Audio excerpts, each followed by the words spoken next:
Thank you, Madam Chair. I appreciate it very much. I thank the entire panel for their testimony today. My first question is for Mr. Pruden. First of all, thank you for your service to our country.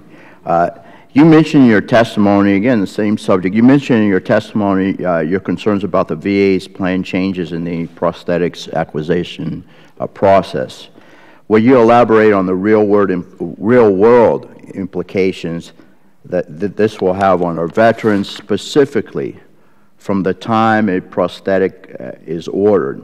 How long does it typically take to arrive under the VA's current process, and what time frame would you anticipate under the new proposed acquisition process? And then what are the quality of life and health issues that could arise from these delays? Thank you for the question, sir. Under the current system, there are safeguards in place to ensure that VA is being fiscally responsible. And it can take a month, 2 months. Some of this is predicated on the clinical needs of the patient and availability of the product in their area, which is appropriate. Our real concerns is that with the new system, it would be supposition, but it may take months and months longer to get purchase orders for needed equipment. And the veterans should not have to wait. And the clinicians' hands should not be tied. If they feel that a device is appropriate and going to provide the best care for a warrior, they should be able to prescribe that device. I have had the opportunity to speak with over a dozen VA clinicians and prosthetists who are currently serving and several former chiefs of prosthetics. And every single one of them said they share our concerns about the ability to remain timely and potential delays in veterans receiving needed prosthetic devices under this new system. Dr. Beck will come up in a few minutes, and she'll say that one of the things that we're going to consider is if a device is generally available and interchangeable, then it will fall under the federal acquisition regulations. Who is determining what is generally available and interchangeable? It's going to be somebody in acquisition, not a physician, not a clinician who has the patient's best interest at heart. And that's our real concern.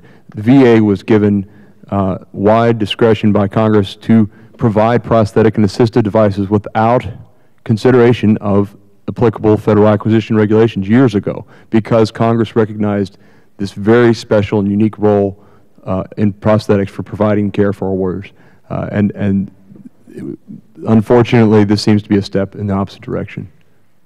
Thank you. Again, maybe for the entire panel, let's address this specifically. What are the quality of life and health issues that could arise from these delays? If anybody would like to testify on that.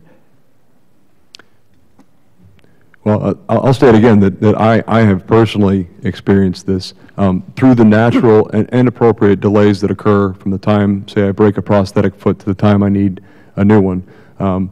But my quality of life is hindered. My ability to go on walks with my kids, my ability to do some aspects of my job are directly hindered. And I could tell you story after story about warriors that I've worked with who have been stuck in wheelchairs, who have gained weight and had subsequent health issues due to an inability to get up on their prosthetic limbs. A buddy of mine, Catlin Mixon, is a bilateral above-the-knee amputee who lost both his legs in Iraq. And a clinician that worked with him was able to use some discretion and some latitude to get him the appropriate devices in a timely manner recently. And that same physician told me, I'm really concerned that if this goes through, I would not have been able to do that for Catlin. Catlin would still be in his wheelchair today because he wouldn't have been able to stretch and go outside to take care of this veteran. And that's the last thing we want to see happen. The mantra in hearings from the past several years within PSAS has been, take care of the veteran first and foremost. That is our end goal. Ensure they receive the devices they need. And it is concerning to see us stepping back from that. Yes. What about maybe mental health issues as a result of these delays? Anyone want to comment on that?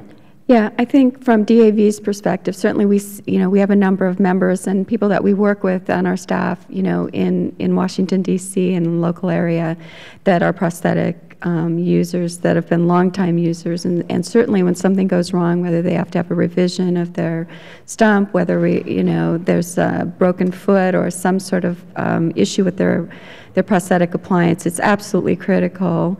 And you can just see it in them, how frustrated they are not to be able to ambulate, to be able to do the things they're used to doing.